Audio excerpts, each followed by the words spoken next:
I did my first real estate investment in 2006, and since then I've done over 200 different deals. Everything from flips to wholesales to rental properties, long-term, short-term, multifamily, single-family, some I was the lender on, some I partnered on, kind of runs the whole gamut. And today we're very blessed to be in a position where we can live off the income from our investments, from our rental properties. And we don't have to work W-2 jobs, we get to spend a lot of time with our family, and that was kind of the goal from the beginning. But I want to take you back to my very first deal back in 2006. Now having the perspective of doing 200 different deals, I want to share with you how green I was and how terrible of an investor I was at the time. Today I still learn lessons, but man, I had a lot of lessons to learn back then. And so I want to look at it from my perspective now of having done 200 deals and help you if you're in that position of getting ready to do your first deal or you're doing your first few deals. I want to share with you 3 key lessons that I think are going to be really helpful as you dive into this real estate investing space. Real quick, if you decide that you want to work with me personally to invest in your first high cash flowing short-term rental, then you can go to the link that just popped up and set up a call with me. That's a link directly to my calendar, and we can talk through my first vacation rental investment blueprint program to see if it's a good fit for your goals. That's a program where I walk you through the whole process step by step of buying your first high cash flowing short-term rental. Okay, so first, let me just paint the picture for you of where I was in my life when I bought this first real estate investment property and how the deal went down. I just graduated from college. This is back in 2006. I just graduated the year earlier from West Point Military Academy. Not only had I never purchased a property before, but because I didn't go to a traditional college where kids tend to live in a dorm room and then they move out and they rent an apartment or some sort of housing, they're familiar with the real estate process of renting. I'd never done any of that. I lived in the barracks throughout the entire time I was at West Point, and then afterwards I was stationed down at Fort Bliss in Texas, and I was living with a couple buddies, and one of them bought the house and we were just kind of sharing the cost of the mortgage. So not only had I never purchased a property, I had never even rented a property before. But I picked up at some point between college and buying this property, I picked up the book Rich Dad, Poor Dad, and I read that book and I was just hooked. I was like, this is what it just made sense to me. This is what I want to do the rest of my life. I want to invest in real estate. This is how you can build wealth. I read that one book and decided I was going to go out and buy a rental property. And so one day I was coming home from work shortly after reading the book, and I noticed a sign in the yard across the street, a for sale sign, that the house is going up for sale. Not really understanding how realtors worked or how transactions, real estate transactions worked, I walked across the street, got out of my truck, walked across the street, knocked on the door, and I said, hey, I want to buy your house. And the people were kind of stunned. They're like, well, our realtor's handling it. We haven't even established a price yet. She's putting together the listing. And I was like, no problem. I said, once you figure out a price, just let me know because I'm going to buy your house. And so the next day the realtor called me and she was like, yeah, so I hear you want to buy the house and it's $101,000. That's what they're asking. So I said, great, I'll buy it. So I bought the house. Luckily, I was in El Paso, Texas, where it was a very stable, low-cost market, and I wasn't high-end area in 2006 when the market was at the peak of craziness and, super overinflated. So it was a relatively affordable house, turnkey house. I wanted to turn it into my first real estate investment, so I knew I needed to rent it out. Hey, real quick, the sponsor for today's video is the #1 banking platform built specifically for rental property investors. I am constantly looking for the best tools to manage my properties and my finances, and in my opinion, Baselane has built the ultimate all-in-one solution. Baselane allows you to set up unlimited virtual bank accounts and debit cards for better visibility in your cash flow and finances, and you can also do other things like sign leases with tenants, collect rent, keep track of your books, and review your analytics, and finally, it's all in one place. Plus, they have the industry-leading annual percentage yield, which is just a fancy way of saying you make a lot more money on the money that you have deposited in your Baselane bank accounts. So I personally use the platform along with over 40,000 other real estate investors. So you can use the link that just popped up, and it's also in the video description below, and open as many business bank accounts as you want, and it's all for free.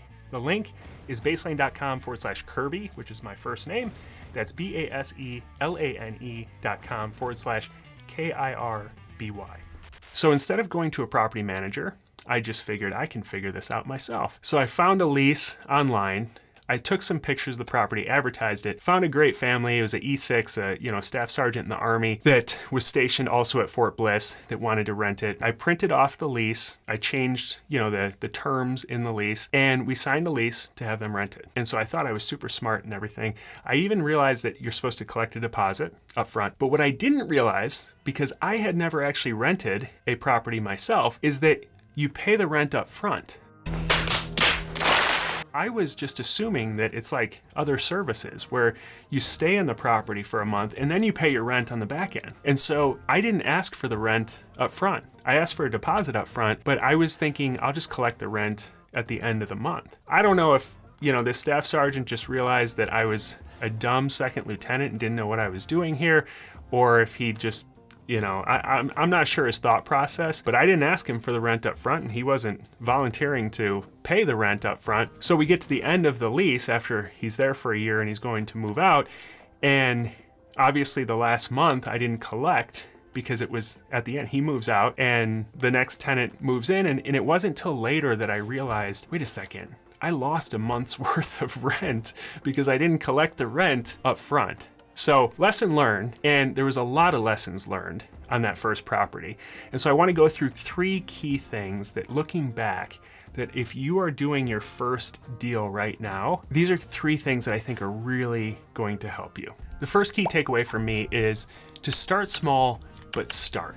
You have to do deals. I can't tell you how many people I talk to at events or at real estate investors associations that say they're getting started, and I ask them what they're working on, and they're like, well, I'm building my power team, I'm forming an LLC, I'm setting up my website, and inevitably I'll run into those same people a year later, and I ask them how their business is going, and they're like, well, I'm still, working on that logo, just got to get it just right before I'll do my first deal.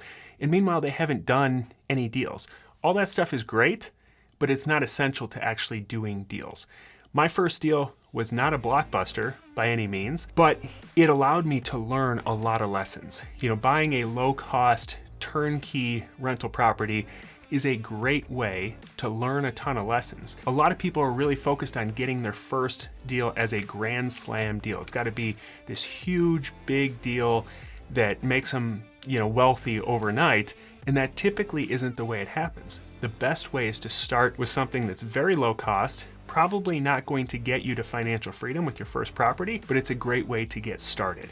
When I started my podcast or my YouTube channel or any of the things that I've started, it started with no viewers, no excitement, very low key, and over a long period of time it grew. I've realized that this is how it works for most things. You have to get started. You can read about it all day long, but you have to start with the first one, which typically isn't pretty.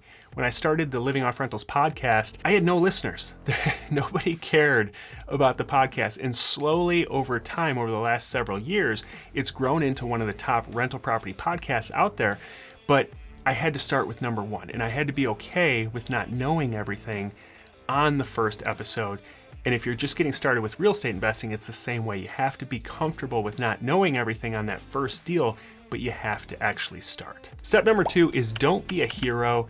Don't try to be Lone Ranger in this. I'm the type of person that I'll put my head down and I'll try to muscle through things. And as I've gotten older, I've realized that delegating and empowering others to support my mission not only helps me, but it also blesses them, because people want to help. They want to share lessons that they've learned along the way to help others avoid some of the mistakes that they've made as well. So I could have avoided so much pain over the years with real estate deals, or just with life in general, by simply asking someone who has done what it is that I want to do, if what I'm about to do, am I doing it the right way? So first, figure out what it is that you want.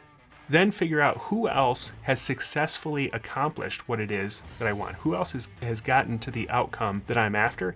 And then how did they actually do it? And does that way align with the steps that I'm about to take? And the final lesson as I look back is not to forget about the trees while you're focusing on the forest. So in other words, it's easy to see all these other investors around you who have these big portfolios, seemingly much more successful, and think, well, I've never done a deal before, but I need to go out and do 100 deals so that I can catch up. This is not a race. You're walking your own path, and there's nobody to catch up to.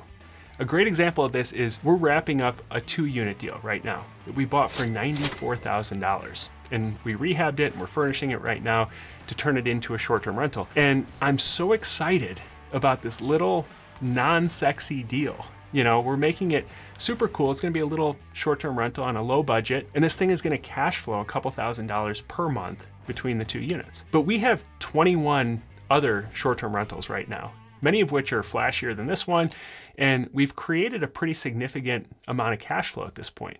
But each deal is its own little project, and I get really excited about each and every one. And I focus on how can we set it up so that it performs the best that it can going forward. And I know that by focusing on creating a really special rental experience for each individual deal, then I know that the cumulative portfolio is just gonna take care of itself, and it's gonna be really highly profitable. But I've seen a lot of people try to do this the opposite way and focus on having a forest before they even plant a single tree. And lots of problems pop up when investors try to shortcut the process and commoditize their properties, trading quality for scale. So my recommendation is to get really clear on the outcome that you want, the forest that you want to create. Then you can backward plan your way into it by identifying exactly which tree or deal you need to do and when in order to get to your ideal outcome.